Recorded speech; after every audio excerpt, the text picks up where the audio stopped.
Nelson Mandela Long Walk to Freedom Nelson Rolihlahla Mandela की आत्मकथा से एक उद्धरण है जो दक्षिण अफ्रीका में अश्वेत लोगों की स्वतंत्रता के लिए संघर्ष का वर्णन करता है।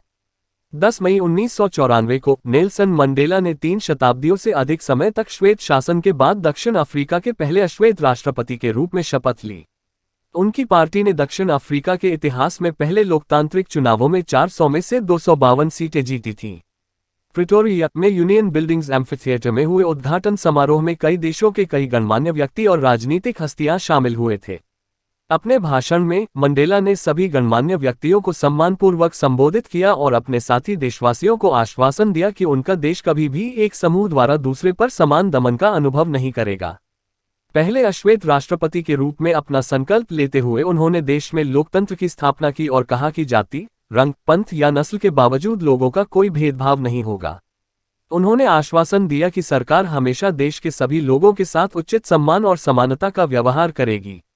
उद्घाटन का यह दिन मंडेला के लिए प्रतीकात्मक था क्योंकि दक्षिण अफ्रीकी लोगों ने 2 राष्ट्रगान गाए। गोरों की दृष्टि वालों ने एनकोसी सिकेलेलाए अफ्रीका गाया और अश्वेतों ने डाई स्टेम्प गाया, जो गणतंत्र का पुराना गान था।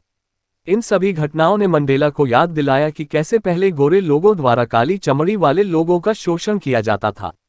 उन्होंने अपनी जाति के दर्द को गहराई से महसूस किया और कहा कि इस तरह के दमन और गोरी चमड़ी वाले लोगों के अपनी ही भूमि पर काले रंग के लोगों के नस्लीय वर्चस्व ने दुनिया के अब तक के सबसे कठोर और सबसे अमानवीय समाजों में से एक को जन्म दिया। उनका दृढ़ विश्वास था कि कोई भी व्यक्ति त्वचा के रंग, पृष्ठभूमि या धर्म के आधार पर दूसरे व्यक्ति से घृणा करने के लिए पैदा नहीं होता है। हालांकि लोगों को शुरू में नफरत करना सीखना चाहिए, क्योंकि अगर वे नफरत करना सीख जाते हैं तो उन्हें प्यार करना भी सिखाया जा सकता है, क्योंकि नफरत की तुलना में इंसानों में प्यार स्वाभाविक रूप से आता है। उन्होंने यह भी उल्लेख किया कि एक व्यक्ति बहादुर कैसे बनता है, इसलिए नहीं कि वह डरता नहीं है, बल्कि इसलिए कि वह जानता है कि अपने डर को कैसे जीतना है। इसके अलावा मंडेला ने कहा कि जीवन में प्रत्येक व्यक्ति के 2 प्रमुख दायित्व होते हैं। पहला अपने परिवार यानी माता पिता, पत्नी और बच्चों के प्रति, और दूसरा अपनी मातृभूमि, देशवासियों और अपने समुदाय के प्रति दायित्व। और प्रत्येक व्यक्ति अपने अपने हितों और रुचि के अनुसार उन दायित्वों को पूरा करने में सक्षम होता है।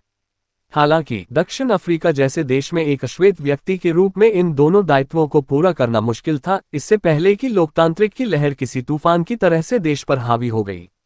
जब मंडेला वयस्क हुए तो उन्होंने महसूस किया कि स्वतंत्रता उनके देश के काले चमड़ी वाले लोगों के लिए केवल एक भ्रम और प्रकृति में अस्थायी थी। उन्होंने महसूस किया कि उनके साथ शोषण का दास जैसा व्यवहार किया जाता है और उनकी जाति के सभी लोगों के साथ गोरे लोगों द्वारा गलत व्यवहार किया जाता है।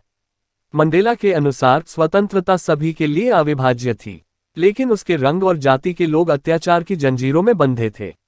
वह जानता था कि उत्पीड़क को भी उत्पीड़ितों की तरह मुक्त किया जाना चाहिए, क्योंकि जो व्यक्ति दूसरे की स्वतंत्रता छीनता है वह भी उसी तरह के उत्पीड़न का कैदी है।